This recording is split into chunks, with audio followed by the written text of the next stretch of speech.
Já falei várias vezes sobre Hollywood insistir em fazer sequências de filmes que não tinham necessidade de ter continuação, né? Porém, não são os únicos. O Brasil também tem algumas franquias ali que acabaram virando franquias sem necessidade também. Meu nome é Dmitry, sejam bem-vindos a mais um vídeo no canal Nerdmundo.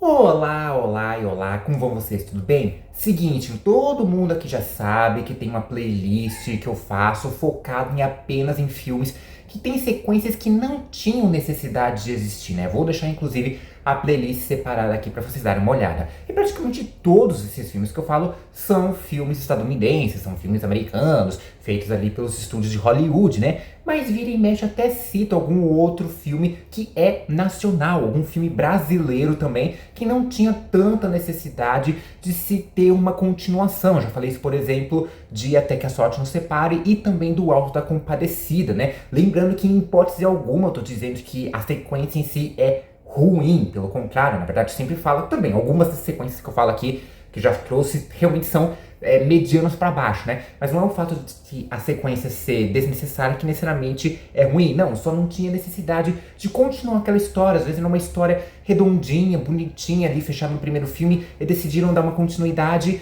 que não levaria para muito lugar, ou que talvez não desse muito para se aproveitar, ou que seria apenas um Ctrl-C, Ctrl-V da história anterior. E já que estamos prestes a entrar na semana do Oscar, né? Na verdade, já estamos na semana do Oscar aqui também, onde o Brasil está sendo indicado em 5 categorias. Batemos o recorde do ano passado, estamos em 5 categorias dessa vez, incluindo em categorias principais como melhor filme e melhor ator. Então nada mais justo do que fazer uma sequência de filmes que não tinham necessidade de ter sequência, focando especificamente no cinema nacional, alguns filmes brasileiros aqui que ganharam alguma sequência que não tinha tanta necessidade de existir e ou vão ganhar, porque tem alguns filmes aqui que ainda vai ter filme lançando ainda esse ano de 2026. Mas não antes, é claro, de você se inscrever no canal e deixar e ativar o sininho para receber a notificação de novos vídeos, e também deixar seu like, gostei, joinha, curtida, chame como vocês bem quiserem. Já fizeram tudo isso? Então bora conhecer mais algumas sequências desnecessárias, versão BR. Nosso Lar.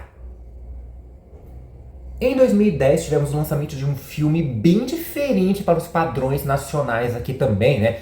Um filme que envolve bastante efeitos visuais, uma cenografia bem diferenciada ali também, que a gente já está muito acostumado em filmes hollywoodianos, mas não tanto aqui em filmes nacionais. E é bem interessante, né? Nesse caso estamos falando do filme Nosso Lar, que é uma adaptação de um dos livros que foi psicografados, é assim que fala, né? Bom, enfim, uma das psicografias ali feitas pelo próprio Chico Xavier, na qual ele conta a história do médico André Luiz, que morreu e foi pro outro lá, o chamado o Nosso Lar, que seria um daqueles círculos celestiais que é pregado muitas vezes em algumas crenças, como por exemplo o espiritismo, como se fosse um plano existencial. É praticamente o céu ali, como muitos conhecem dentro de algumas religiões, como o cristianismo, por exemplo, né? E ali ele conhece um pouco mais ou menos como funciona o local também. A gente vê um pouco da história do André Luiz, de como ele morreu, mas ele não foi direto para lá, teve uma espécie de purgatório, teve que se arrepender. Aí como ele funciona o trabalho dele no Nosso Lar, como funciona mais ou menos ali, principalmente naquela época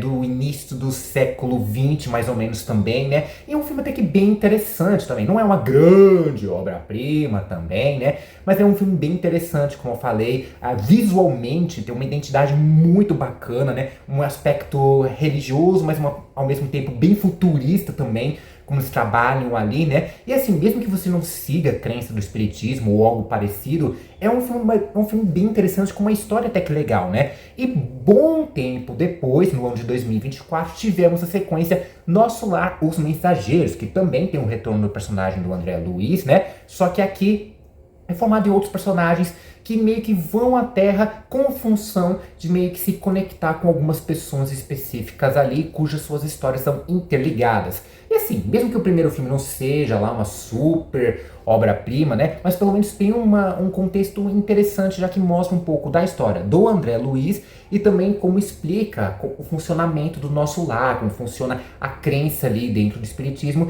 Já nesse segundo filme não aprofunda tanto isso, é meio que uma história mais contada superficialmente. Não foi todo mundo que curtiu essa história, né? Até porque, vamos combinar, né? Eu acho que o primeiro filme funciona muito bem justamente por se tratar da explicação do nosso lar. Se essa sequência tivesse mostrado um pouquinho mais de como funciona lá também, né? Ou talvez na perspectiva de uma outra pessoa, que assim como o André Luiz, né? Aí talvez desse para se aproveitar um pouco mais, né? Só que, como eu falei, todos esses filmes são baseados nas psicografias do Chico Xavier, então é um pouco difícil você adaptar uma coisa 100% original ali também, né? Porque isso pode meio que desencadear uma certa onda de pessoas que não vão curtir muito essa liberdade criativa. Acho que, afinal de contas, uma coisa é você pegar uma... Mesmo que você não acredite que Chico Xavier fosse um médium ou alguma coisa assim do tipo, tem um material base pra isso, né? Então, tipo, se você pegasse uma coisa original, podia irritar muita gente, né? Então tem que se aproveitar ali, né? Mas às vezes nem sempre dá certo, né? Tudo por um popstar. Enquanto o nosso lar é baseado nas obras psicografadas do Chico Xavier, eu ainda tenho certeza que eu estou falando a palavra errada. Qualquer coisa vocês me corrijam depois nos comentários, né?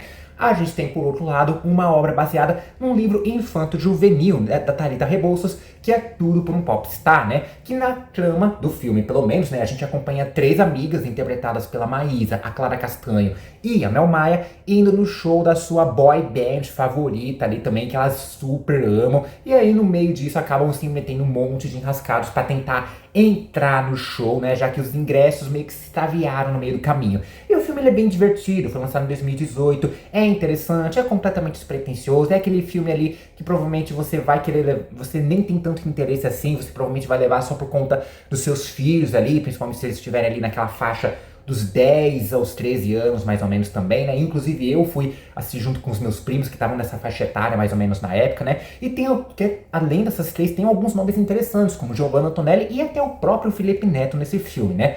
E um tempo depois, se eu não estiver enganado, ali em 2023, 2024, por ali, né? Eu acho que 2024... Qualquer coisa vai ter o ano certinho aqui, né? Foi lançado um segundo filme, que é o Tudo por um Popstar 2. A gente tem uma nova formação de elenco aqui também. Não são mais aquelas 3 meninas do primeiro filme, né? E até a própria ideia da sequência não é baseada no livro Tudo por um Popstar. É da mesma autora, mas num outro livro chamado Tudo por um Namorado. Só que acho que eles meio que reaproveitaram o nome para chamar a atenção do pessoal que tinha curtido o filme anterior também, né? E assim... segue uma linha bem parecida, é aquela famosa ideia de de uma sequência que é só um Ctrl-C, Ctrl-V da história anterior, porque a gente também tem 3 amigas ali, que também estão indo assistir um show de uma boy band, que elas são super fãs ali, com motivações diferentes, obviamente, né? Mas ainda assim segue uma fórmula bem parecida, o mesmo estilo de humor, e assim, não é ruim, como eu falei, não é aquele tipo de sequência que é ruim, mas tipo assim, é tão repetitivo ali, a fórmula que talvez, se eles tivessem reaproveitado de uma outra forma, talvez se eles realmente tivessem adaptado esse livro, né, Tudo para um Namorado ali, né, uma história realmente focada ali, né, ao invés de só fazer um Ctrl-C, Ctrl-V, podia se aproveitar mais, né. Inclusive, esse filme, né, a sequência, acabou gerando uma certa polêmica, justamente porque uma das protagonistas tem uma namorada, uma garota namorando outra garota, um relacionamento sáfico ali, até tem uma cena de um beijo entre elas, se é que dá pra chamar de beijo, porque é praticamente um selinho que rola entre as duas ali, né. E aí já viu, né, um monte de gente falando que é lacração, que estão incentivando as crianças a virarem gay, esse tipo de coisa, né. Então acho que o máximo que dá pra tirar disso é essa questão de que deu pra irritar umas pessoas meio mimizentas ali, né. Mas fora isso, o resto do filme é praticamente a mesma coisa que o primeiro. Os Farofeiros.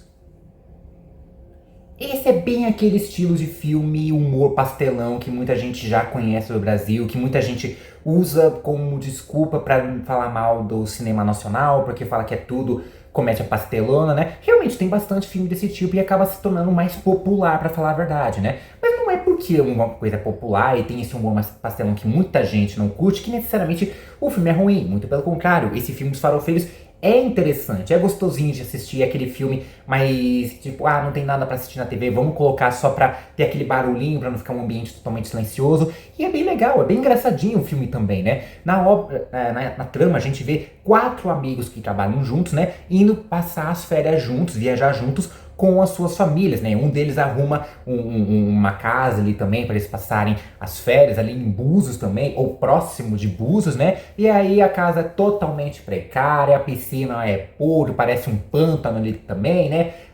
O encanamento não funciona, a energia não funciona, enfim, um monte de atrapalhadas ali, né? E o filme tem aquele final bonitinho ali, que meio que quebra toda a parte cômica que o resto da história traz, né? É um final um pouco mais fraco se comparando com o resto do filme, mas ainda assim é bem divertido de assistir, né? Já a sequência lançada em 2024, ela, assim como tudo para um Popstar que eu falei, é aquela famosa sequência que é um Ctrl-C, Ctrl-V do anterior, só que eles focam no mais e no maior, ou seja, se tinha alguma trama que eles colocavam ali, alguma piada que funcionava naquele filme, eles traziam de volta, ou eles traziam uma nova piada, só que mais ainda, né? Tipo, exagerando mais ainda ali. Tipo, não tem um exagero pelo humor, aqui eles exageram muito mais também, né? Então, tipo, apesar de ter uma fórmula interessante, apesar de ter algumas piadas, ou humor interessante também, ter o retorno dos personagens anteriores, ainda assim, volta aquela ideia de ter apenas um Ctrl-C, Ctrl-V do filme anterior